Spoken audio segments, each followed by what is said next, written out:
Daremos continuidade às aulas do módulo 1. Nessa, trouxemos o conceito de imóvel rural para o georreferenciamento. Então, de acordo com o Código Civil, na Lei de número 10.406 de 2002, pela lei é solo e suas acessões. Então, no artigo 79, ele vem trazendo a definição que são bens imóveis, o solo e tudo quanto lhe incorporar natural ou artificialmente. Já no Estatuto da Terra, na Lei de número 4.504 de 1964, o artigo 4º define que, para efeitos dessa lei, o imóvel rural, o prédio rústico de área contínua, qualquer que seja sua localização, que se destina à exploração extrativa agrícola, pecuária ou agroindustrial, quer através de planos públicos de valorização, quer através de iniciativa privada. O conceito de bem público foi classificado pelo Código Civil Brasileiro como dominicais, de uso comum do povo e de uso especial. Então, no artigo 99, ele traz que bens públicos são aqueles que, primeiro, os de uso comum do povo, tais como rios, mares, estradas, ruas e praças. Segundo, os usos especiais, tais como edifícios ou terrenos destinados a serviço ou estabelecimento da administração federal, estadual, territorial ou municipal, inclusive os de sua autarquia. Terceiro, os dominicais, que constituem o patrimônio das pessoas jurídicas de direito público, como objeto de direito pessoal ou real de cada uma dessas entidades. E quais são os profissionais que podem estar realizando esse serviço de georreferenciamento? O que eles precisam ter na sua formação?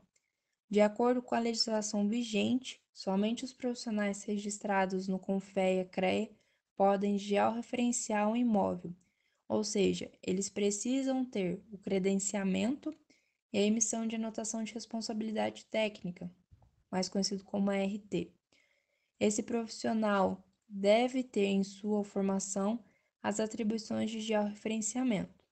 Essas atribuições elas estão dispostas no inciso 1 do item 2 da decisão plenária de número 2087 do ano de 2004. Os profissionais habilitados para assumir a responsabilidade técnica do serviço de determinação das coordenadas, dos vértices definidores dos limites dos imóveis rurais, para efeito do Cadastro Nacional de Imóveis Rurais, CNIR, são aqueles que, por meio de cursos regulares de graduação ou técnico de nível médio, ou por meio de cursos de pós-graduação ou qualificação, aperfeiçoamento profissional, comprove que tenham cursado os seguintes conteúdos formativos. Letra A. Topografia aplicada ao georreferenciamento. Letra B. Cartografia. Letra C. Sistemas de referência. Letra D. Projeções cartográficas. Letra E. Ajustamentos. Letra F. Métodos e medidas de posicionamento geodésico. Dos profissionais habilitados, podem vir a ocorrer três casos. O primeiro refere-se àqueles profissionais que já possuem as atribuições exigidas pelo INCRA, como, por exemplo, os agrimensores, cartógrafos, tecnólogos e técnicos nessas modalidades, que têm em sua grade curricular as disciplinas e conteúdos formativos da decisão plenária de número 1221 do ano de 2010 do CONFEA. Esse profissional já habilitado deve requerer o seu credenciamento junto ao INCRA e, para isso, deve seguir o parágrafo 5º do artigo 176 da Lei de número 6.015 de 1973, incluído pela Lei de número 11.952 de 25 de junho de 2009. O segundo caso são para aqueles profissionais que não se enquadram nas profissões citadas da decisão plenária de número 1221 do ano de 2010, mas possuem informações nas áreas previstas da decisão plenária de número 2087 do ano de 2004 do CONFEA. Podem obter uma extensão de suas atribuições por meio de cursos lato sensu e requerer junto ao CREA a referida anotação e averbação das atribuições. O terceiro caso são dos profissionais que não se enquadram na decisão plenária de número 2087 de 2004, mas também podem obter extensão de atribuições no CREA. Porém, antes de se matricular em um curso com esse objetivo, é fundamental que esse profissional faça uma consulta formal ao CREA do Estado onde está registrado, sobre seus direitos ou não as atribuições relacionadas ao georreferenciamento de imóveis rurais. Então, é interessante que esse profissional vá até o CREA do seu estado, explique a sua situação, que lá ele vai ver se realmente vale a pena investir num curso, se ele vai poder estar atuando no georreferenciamento de imóveis rurais. Então, agora nós já temos conhecimento de muitas definições do georreferenciamento, mas como que funciona na prática? Por onde começar a fazer um georreferenciamento? Antes até mesmo dessa obtenção e tratamento dos dados, nós temos que ter em mente que quando vamos realizar um serviço desse porte, nós precisamos, antes de tudo, criar um planejamento. Então, é o planejamento desde como abordar o cliente, o que nós vamos passar para o cliente, quais são as vantagens que nós vamos falar ao cliente para executar o serviço de georreferenciamento, quais são os produtos que ele vai ter com esse investimento que ele vai estar fazendo na sua terra, até o final, até o produto final, até a entrega de toda a documentação. Ainda antes desse reconhecimento da área em loco, pode ser montado um pré-projeto, ou seja, pode ser montado um croquis, um rascunho sob as orientações do proprietário, só para a gente ter uma noção da localização da área. Aí sim, nós vamos fazer uma visita ao imóvel, vamos fazer esse reconhecimento da área em loco com o profissional e o proprietário do imóvel. Nesse reconhecimento são levantados dados primordiais para a execução do projeto, tais como o levantamento de confrontantes da área georreferenciada, através do reconhecimento das divisas da propriedade, a quantidade de marcos que vão ser utilizados, que vão ser implantados para a delimitação do polígono, sendo necessário um marco a cada deflexão no perímetro. Esses documentos em que tratamos inicialmente nessa linha cronológica para estar realizando o georreferenciamento, é importante coletar toda a documentação necessária de acordo com a norma técnica do INCRA, tanto a do proprietário quanto dos confrontantes. Então, após toda essa verificação diária, nós entregamos o orçamento, fazemos a assinatura do contrato, temos aí a emissão de RT e partimos então para o levantamento do perímetro. Esse levantamento do perímetro é o primeiro passo à implementação da base.